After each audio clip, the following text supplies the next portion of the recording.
Je voudrais qu'on prenne un texte dans 1 Timothée au chapitre 4 et verset 15.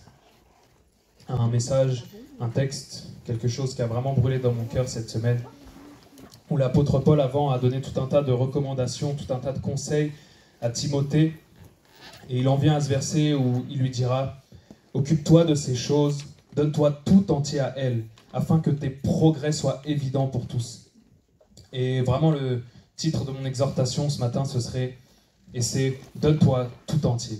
Donne-toi tout entier au Seigneur Jésus. » Et une fois que l'on s'est converti, une fois qu'on a donné notre vie à Jésus, une fois qu'on l'a accepté comme Seigneur et Sauveur, nous avons été sauvés. Lui a fait sa part. Nous l'avons accepté également comme Seigneur. C'est-à-dire que nous allons devoir faire en sorte que sa Seigneurie vienne pleinement s'installer dans notre cœur et dans notre vie, afin que ce soit lui et lui seul qui est les rênes de notre vie. Beaucoup de personnes, on peut remarquer, donnent leur vie à Jésus, mais on ne comprend pas pourquoi ils n'ont pas donné la totalité de leur cœur, pourquoi ils retiennent des choses et pourquoi ils n'arrivent pas à avancer. Et s'ils laissent le Seigneur prendre le contrôle, leur vie changera. Le désir de Dieu, c'est que l'on puisse se donner totalement à lui, que l'on puisse s'abandonner totalement, que l'on puisse lui donner tout de nous comme lui a tout donné pour nous. Et je voudrais dire une vérité, c'est que c'est si bon de lâcher prise avec Dieu. C'est si bon de s'abandonner. C'est si bon de le laisser prendre le contrôle, de s'humilier devant sa face, de se sanctifier, de se consacrer. Ça peut être dur. Il peut y avoir des moments durs, des moments où c'est difficile. Mais quand vous le faites, c'est si bon et c'est si merveilleux. Et ça nous donne accès à tellement de choses si merveilleuses avec le Seigneur. Jésus désire une épouse qui s'offre totalement à lui.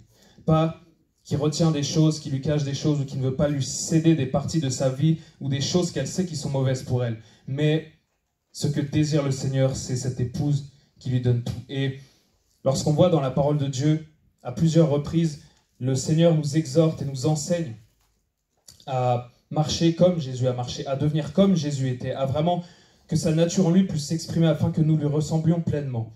Et si on prend ça d'un aspect relationnel, et j'ai beaucoup aimé ce que le pasteur Valérie avait apporté mercredi sur le fait de vraiment tout faire pour entretenir sa relation avec Dieu, parce que c'est vraiment le sujet qui me passionne.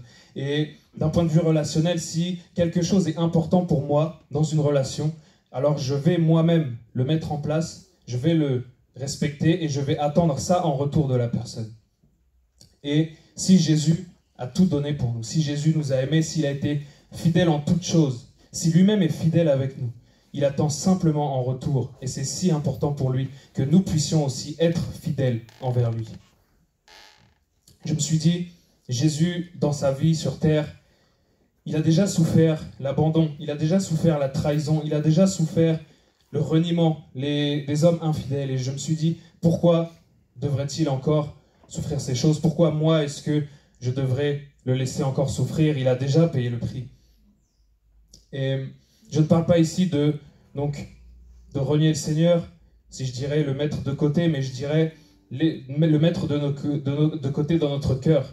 Souvent, ça peut aller très vite et c'est si simple à ce que le vieil homme reprenne le dessus, à ce que de nous-mêmes, notre propre volonté prenne le pas sur la volonté de Dieu, que nos propres plans viennent se superposer à ceux de Dieu pour nos vies et que nous sortons de son plan pour nous. Et on voit tant de chrétiens, et j'ai vu tant de chrétiens lâcher prise avec Dieu dans ce sens-là. Faire en sorte que c'est eux-mêmes qui sont devenus les propres seigneurs de leur vie. C'est eux-mêmes qui se sont mis à prendre totalement le contrôle de leur vie. C'est eux-mêmes qui n'ont plus été fidèles. Et on voit ce que ça produit.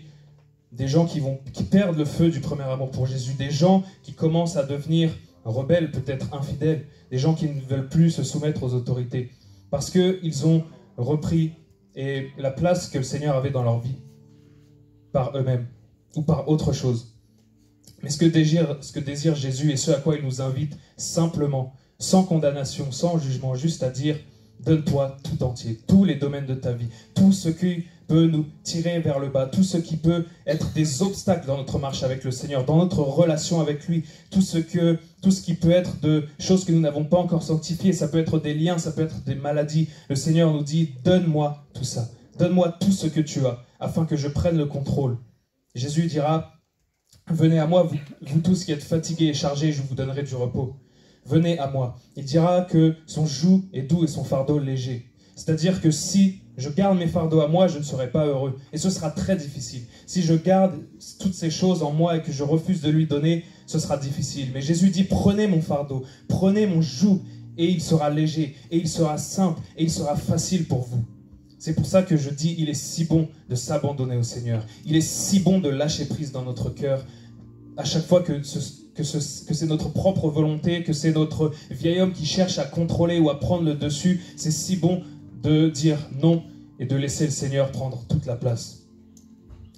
Et c'est à ça que je veux vous exhorter ce matin. Donnez-vous tout entier à chercher sa présence, tout entier à l'adorer, tout entier à l'aimer, tout entier à le servir, tout entier à sa parole, tout entier même à n'importe quel service que vous pourriez avoir pour le Seigneur et être pleinement fidèle dans ces choses. Comme l'apôtre Paul exhorta Timothée en lui disant « Occupe-toi de ces choses et donne-toi tout entier à elles. » Peu importe la chose que vous pouvez faire pour le Seigneur, peu importe le service que vous faites pour lui, que vous faites à l'église, que vous faites au sein d'un ministère, donnez-vous tout entier à ces choses. Occupez-vous de ces choses pleinement. Tout ce qui peut être de la distraction dans vos vies, tout ce qui peut être de vos fardeaux, mettez ça de côté et laissez-le régner pleinement dans vos cœurs.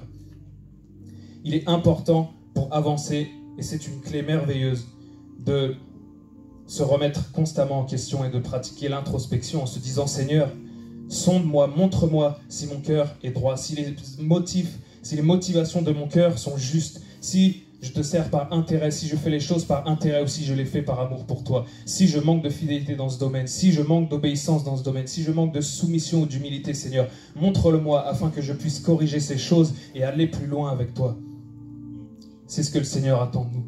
Dieu est une personne et il doit éprouver notre fidélité sur terre. Jésus lui-même est passé par là. Jésus a été éprouvé. Jésus a jeûné 40 jours. C'est un des principaux exemples. Quand Jésus a jeûné 40 jours, il a été tenté par le diable. Il a été lui-même éprouvé sur sa fidélité. Il a été lui-même éprouvé sur son obéissance et sur son amour pour Dieu et pour les hommes. Et il a tenu bon. Et il est mort et il vous a donné son Saint-Esprit. Il est ressuscité afin que vous n'ayez plus à perdre, que vous ne soyez plus dans des problèmes, dans ce genre de problèmes, et que vous ne ayez plus de problèmes dans votre fidélité, mais que vous puissiez tout lui donner.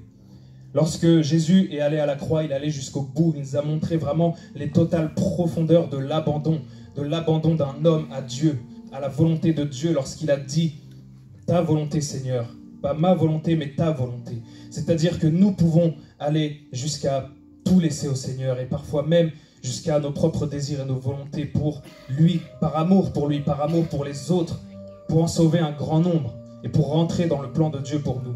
Lui-même, lorsqu'il était à la croix, qu'il a souffert toutes ces choses, il est allé jusqu'au bout, il est allé jusqu'à mourir, il n'a rien retenu de toute sa vie, il a consacré toute sa vie et tout son temps, tous les désirs de son cœur, tout son amour, il a tout laissé à Dieu et il a tout laissé pour vous, afin que lui aussi en retour, vous lui donniez tout, vous donniez totalement à lui. Et si vous êtes là ce matin que vous n'avez jamais donné votre vie à Jésus, je vous en conjure et je vous y invite pleinement. Faites-le et vous verrez votre vie radicalement transformée. Et si vous êtes ici et que vous avez déjà donné votre vie à Jésus, ce matin, faites ce pas de foi, ce sacrifice. Et lorsque la louange reviendra pour chanter des chants d'adoration, donnez-vous pleinement à lui. Dites-vous, Seigneur, je veux tout abandonner ce matin. Je veux laisser mes fardeaux. Je veux laisser tout ce qui n'est pas de toi dans ma vie, Seigneur, afin que tu prennes le contrôle, afin que tu sois le roi de ma vie, Seigneur, afin que tu captives mon cœur de ton amour, Seigneur. Laissez vos cœurs, laissez l'adoration jaillir de vos cœurs comme une éruption d'amour pendant l'adoration et donnez-vous pleinement, donnez-vous tout entier. Dites-vous, Seigneur, je veux te servir pleinement, je veux tout te donner. Je veux que tout de moi soit à toi. Je ne veux rien retenir, Seigneur Jésus. Prends tout, je me donne totalement à toi.